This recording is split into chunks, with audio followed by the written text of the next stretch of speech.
Hello les amis, je vous retrouve pour une nouvelle vidéo sur le football et la Ligue Europa 2024-2025 et je vais vous présenter tous les résultats et statistiques et classements de la première journée de cette nouvelle compétition.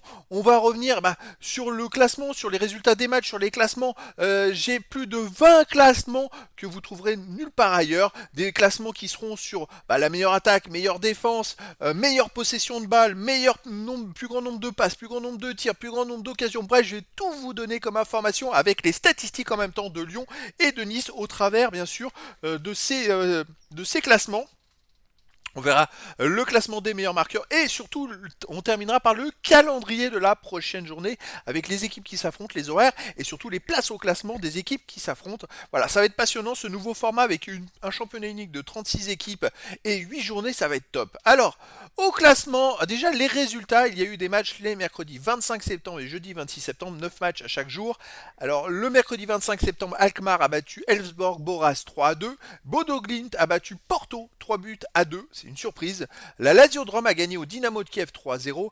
Midtjylland contre Hoffenheim 1 partout. Galatasaray a battu le PAOK Salonique 3-1. Manchester United Twente 1 partout. Ça c'est une surprise.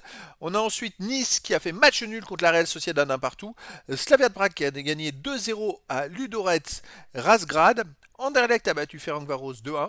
Et les matchs du jeudi 26 septembre, Fenerbahçe a battu Union Saint-Gilloise 2-1 et Glasgow Rangers ont gagné à Malmö 2-0. L'Ajax d'Amsterdam a explosé Besiktas 4-0. L'AS Rome a fait un partout contre l'Athletic Bilbao. Eintracht Francfort 3-3 à domicile contre le Victoria Pilsen, c'est une surprise également.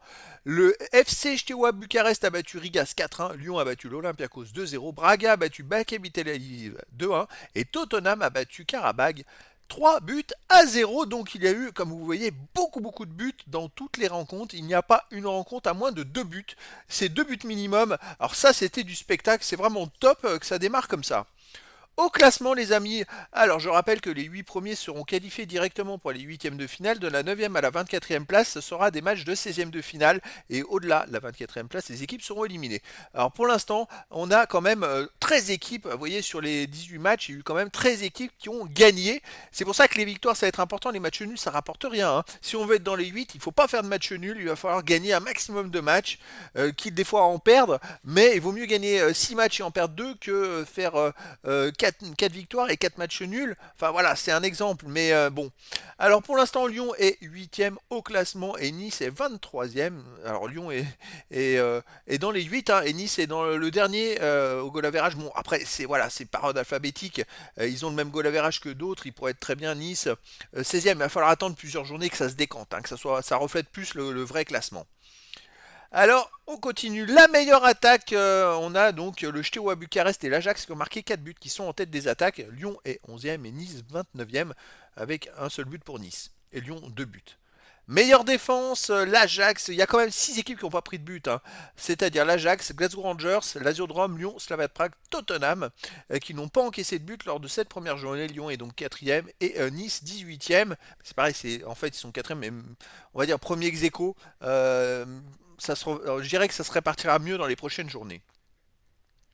Les meilleurs buteurs dans cette compétition. Alors, pour l'instant, j'ai récupéré les 40 meilleurs buteurs. On a quand même 6 joueurs qui ont marqué 2 buts. Götze d'Ajax Amsterdam, Van Bommel de l'Alkmaar, euh, Auge de Bodo Glimt, Bruma de Braga, Olaru du Steaua Bucarest et Dia de la Lazio de Rome, vous voyez. Et puis après, en violet, vous avez les clubs français qui apparaissent. On a Benrahma et Cherki pour Lyon et Rosario pour Nice qui ont marqué un but. Alors la meilleure possession, en tête Eintracht Francfort avec 67%. Et pourtant ils n'ont pas gagné, ils ont fait match nul 3-3, hein. Ensuite Alkmaar 66% et Lyon vient en troisième position. Alors là, on va être un peu étonné par les statistiques de Lyon parce que c'est vrai que vous avez peut-être vu le match contre Olympiakos. Je crois qu'Olympiakos avait gagné la C4 en plus la saison passée. C'est pas une mauvaise équipe, hein. Et finalement Lyon a réalisé une bonne performance pour démarrer dans cette compétition. Lyon est donc troisième en possession, Nice est 15e pour l'instant. Les passes tentées, première équipe c'est l'Eintracht Francfort avec 665 et Lyon est deuxième avec 591 après Alkmaar. Ça reprend un peu je dirais les possessions. Donc Lyon est deuxième et Nice est 18e en pourcentage en passes tentées. Les passes réussies, premier Eintracht Francfort, deuxième Porto, qui est quand même deuxième Porto. Bravo, même s'ils ont perdu à Bodo Glimt. Troisième Lyon. Et après on a Shoah Bucarest quatrième, Lyon donc troisième et Nice 18e. Le pourcentage de passes réussies. Alors en tête le Dynamo de Kiev. Alors bon, après ils ont fait moins de passes, hein, ils ont été dominés. Mais deuxième Porto 89% derrière Dynamo de Kiev 90%. Après Tottenham 87%. Voilà, c'est souvent des grands clubs qui arrivent dans les premiers. Ça s'équilibrera, ces stats seront plus parlantes dans plusieurs journées, avec plusieurs matchs, parce que voilà, des équipes comme Dynamo Kiev, qui ont été ultra dominées, risquent de descendre au classement. Lyon est 12e dans ce classement et Nice 20e. Les occasions, en tête Braga, 22 occasions, Porto ex aequo avec Braga et Porto, les deux équipes du Portugal avec 22 occasions, Galatasaray 18, Francfort 17, Manchester United 15, Lyon est 6e avec 14 et Nice est 19e avec 9. Les tirs, 31 tirs pour Braga, bon c'était un stand de tir Porto 28, Galatasaray 25. Vous voyez, c'est quand même impressionnant. Lyon est 7e avec 17 tirs et Nice est 26e par contre avec 10 tirs. Les tirs cadrés, Braga en tête avec Alkmaar et l'Ajax Amsterdam, Galatasaray et Porto. Toutes les équipes ont 9 tirs cadrés. Lyon est 7e avec 7 tirs cadrés. Nice est 20e. Ils sont loin Nice avec 5 tirs cadrés.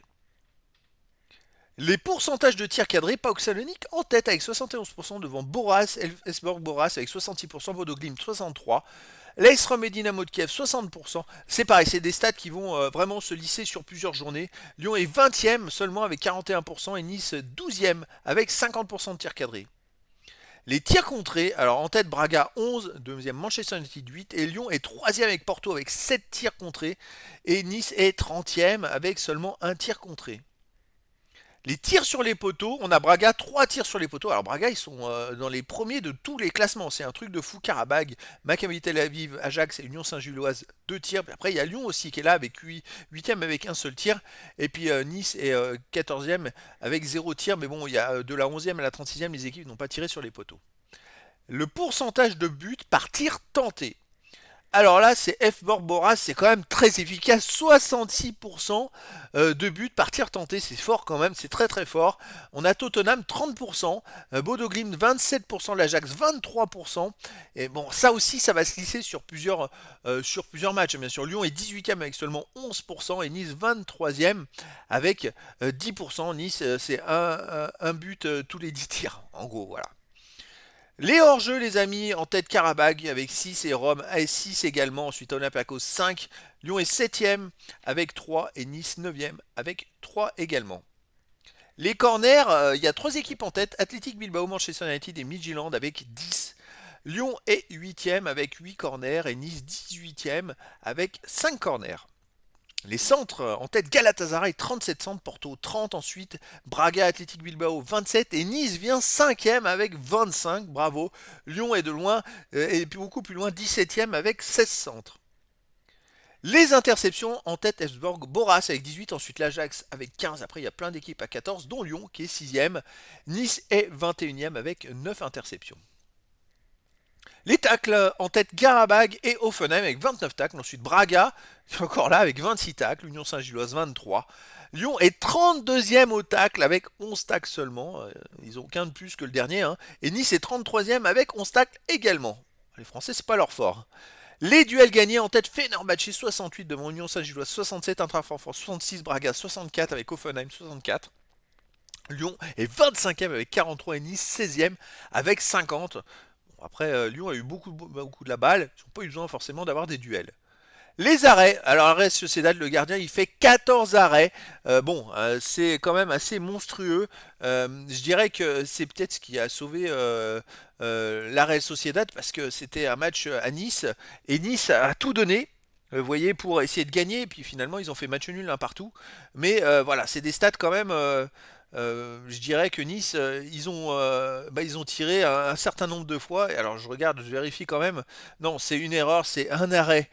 C'est 4 arrêts pour la Real Sociedad, un seul pour Nice. Donc il y a une petite erreur dans ce classement que je corrigerai pour la prochaine journée. C'est bien ce qui me semblait. Ça me paraissait un peu hallucinant et j'étais parti pour démontrer que c'était possible. Non. Les vrais stats, alors on a Maccabi Tel Aviv avec 7 et Nice avec 7 arrêts. Non, c'est faux aussi. Je vais corriger tout ça pour la prochaine fois. Bon, Lyon 28e. Ils ont eu 2 arrêts et Nice, à mon avis, ils sont plus loin, ils ont qu'un seul arrêt en fait. Et Real Sociedad, 4 arrêts. Alors on arrive les amis aux fautes. Alors les fautes, Slavia de Prague 26, Ferencváros 25, Union Saint-Gilloise 20. Bref, des joueurs qui ont des équipes qui ont quand même beaucoup de fautes dans cette première journée. Lyon est 32e avec 7 fautes seulement. Nice est dernier avec 2 fautes. Donc voilà, c'est ça va être à corriger à mon avis avec la Real Sociedad. Je pense que j'ai dû inverser les statistiques de tirs et de fautes pour Nice Real Sociedad. Voilà. Donc ça veut dire que Nice en aurait 7 et Real Sociedad 14. C'est pour vous donner le rapport. Allez, on arrive au carton jaune. Ferencváros 6, Athletic Bilbao 4. Bref, il y a eu beaucoup de cartons. Lyon est 32e avec un seul carton jaune. Et Nice est 14e avec 2 cartons jaunes. Les rouges, il y a eu des rouges dans cette journée. Il y en a eu pas mal au total. Maccabi Tel Aviv a fait fort avec 2 rouges même. Mais vous voyez, Lyon est 32e et Nice 14e. Ils ont 0 rouge après une journée. Alors la moyenne des 23 classements, ça sera légèrement changé, mais ça va pas trop changer sur 23 classements. Il y a le fait que Nice et la Real Sociedad, il y a eu un bug, mais voilà, ça va pas trop évoluer. Et en tête, on a le FC Steaua Bucarest qui a la plus petite moyenne, 13,6 places de moyenne. 13e,6, c'est quand même pas mal. Ensuite Braga 14,1, bon, on l'a souvent vu en tête Braga, mais Steaua Bucarest qui a gagné 4-1. À la première journée est bien présent. Et Lyon est 3e avec 15 places de moyenne, à la 15e place de moyenne. C'est quand même pas mal. Nice est 18e aussi, avec 20,9 de moyenne. Il va falloir voir dans les journées prochaines, mais je suis pas sûr qu'il y ait des équipes qui restent devant. C'est ça que je veux dire. Par contre, des équipes comme Lyon, bah, j'ai hâte de voir la suite, parce que vraiment, je suis épaté.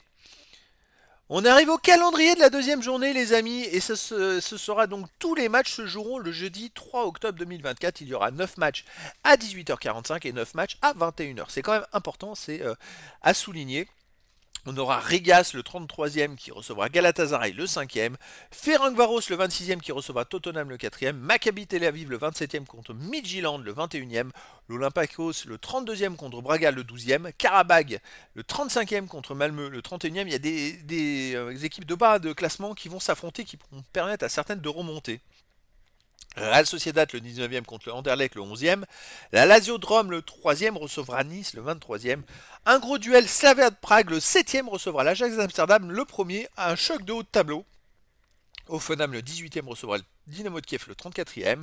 Et puis à 21h, on aura Athletic Bilbao 16e contre Alkmaar 9e, Besiktas 36e contre Eintracht Francfort 15e, FC Porto 25e contre Manchester United 22e, Twente 17e contre Fenerbahçe 13e, Victoria Pilsen 14e contre Ludogorets Razgrad 30e, Elfsborg Boras 24e contre AS Rome 20e, le PAOK Salonique 29e contre le FC Steaua Bucarest 2e, Union Saint-Gilloise 28e contre Bodo Glimt 10e, et un autre gros choc, Glasgow Rangers 6e contre Lyon le 8e.